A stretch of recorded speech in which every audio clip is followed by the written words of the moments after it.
नेताओं की एमपी में ड्यूटी है। मध्य प्रदेश में चुनाव प्रचार की जिम्मेदारी मिली है। 12 मंत्रियों के सांसद और विधायकों की ड्यूटी लगी है। सभी को अलग अलग जिलों की जिम्मेदारी दी गई है। ब्रजेश पाठक डिप्यूटी मुख्यमंत्री, डिप्यूटी सीएम उत्तर प्रदेश के, जानकारी मिली है भोपाल की और जिम्मेदारी मिली है। अब वो भोपाल का जिम्मा उठाएंगे और यहाँ पर उनके दौरे देखने को मिलेंगे। बेबी रानी मौर्य की बात करें, ग्वालियर की जिम्मेदारी उन्हें मिली है। दयाशंकर सिंह को बालाघाट की जिम्मेदारी, दिनेश प्रताप सिंह को रायसेन की जिम्मेदारी, तो स्वतंत्र देव सिंह को सतना की जिम्मेदारी मिली है। इधर दयाशंकर मिश्र दयालु को दतिया की जिम्मेदारी। देखिए, उत्तर प्रदेश के कैबिनेट मंत्रियों को अब जिम्मेदारी सौंपी गई है। भोपाल से बड़ी खबर आपको बता रहे हैं, विधानसभा चुनाव मध्य प्रदेश में, और ऐसे में बीजेपी अपना पुराना फॉर्मूला अपनाती हुई नजर आ रही है। बड़ी जिम्मेदारी दी गई है उत्तर प्रदेश के मंत्रियों को। अब उनके दौरे प्रस्तावित किए जाएंगे और एक एक कर वो अब मध्य प्रदेश के तमाम जिलों में पहुंचेंगे, दौरा करेंगे, लोगों के बीच जाएंगे,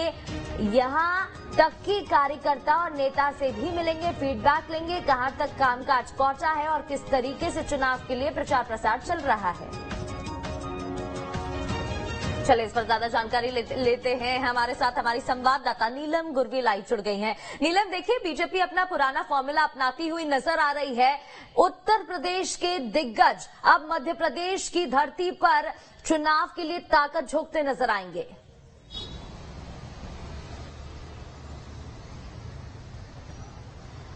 जी बिल्कुल, देखिए, बीजेपी मध्य प्रदेश में भी अपनी पुरानी रणनीति के तहत अब काम कर रही है। जिस तरह से हमने देखा था कि कर्नाटक, पश्चिम बंगाल या दूसरे राज्यों में जब चुनाव हुए थे तो मध्य प्रदेश के दिग्गज नेताओं को वहां के चुनावी मैदान में उतारा गया था, और अब मध्य प्रदेश में भी जो है दूसरे राज्यों के दिग्गजों को चुनावी मैदान में उतारा जा रहा है। ये देखने के लिए कि बीजेपी की स्थिति मध्य प्रदेश में क्या है।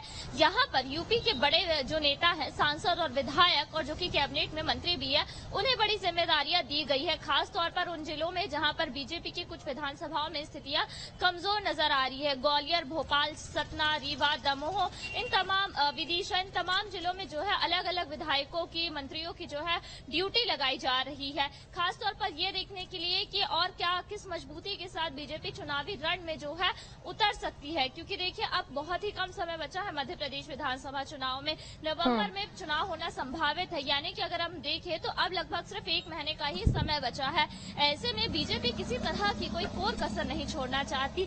जहां एक और अपने टिकट के जरिए उन्होंने मध्य प्रदेश के जो दिग्गज थे उन्हें विधानसभा चुनावी मैदान में टिकट देकर उतार दिया है, तो वहीं अब दूसरे प्रदेशों के जो मंत्री हैं, सांसद है, उनका जो अनुभव रहा है, खासतौर पर उत्तर प्रदेश में जिस तरह से हमने देखा था कि 2 विधानसभा चुनाव में बीजेपी ने एक बड़ा आंकड़ा पार, अनुभव का फायदा जो है मध्य प्रदेश में मिल सके, इसके लिए जो है इन सभी की यहाँ पर ड्यूटी लगाई गई है, अलग अलग जिलों की जिम्मेदारियां दी गई है, और ये कोशिश की जा रही है कि इनका जो अनुभव है वो जमीन पर जाकर के देखें कि मध्य प्रदेश में स्थितियां क्या है, और उसके जो है आधार पर मध्य प्रदेश में विधानसभा चुनाव की तैयारियां करे, कार्यकर्ताओं को संगठित करे, मजबूत करे, ताकि 2023 में वापस से बीजेपी जो है सत्ता में आ सके।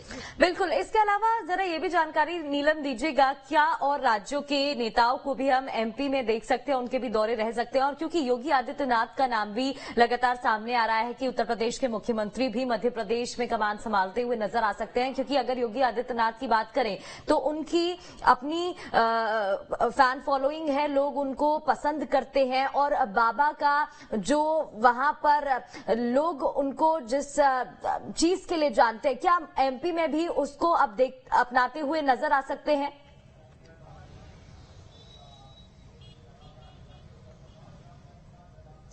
जी बिल्कुल, देखिए, यूपी के बड़े नेताओं के यहाँ पर जो अनुभव का मदद तो ली जा रही है, साथ ही साथ हो सकता है कि यूपी के जो मुख्यमंत्री योगी आदित्यनाथ वो भी यहाँ पर चुनावी प्रचार करते हुए नजर आए, और उसके अलावा भी दूसरे बड़े दिग्गज। क्योंकि देखिए, जब मध्य प्रदेश में बीजेपी की जन आशीर्वाद यात्रा निकल रही थी तो गोवा के मुख्यमंत्री, असम के मुख्यमंत्री, योगी आदित्यनाथ यूपी के मुख्यमंत्री, तमाम बड़े जो मुख्यमंत्री है बीजेपी शासित प्रदेशों की, वो जन आशीर्वाद यात्रा में चुनावी प्रचार करते हुए नजर आए थे।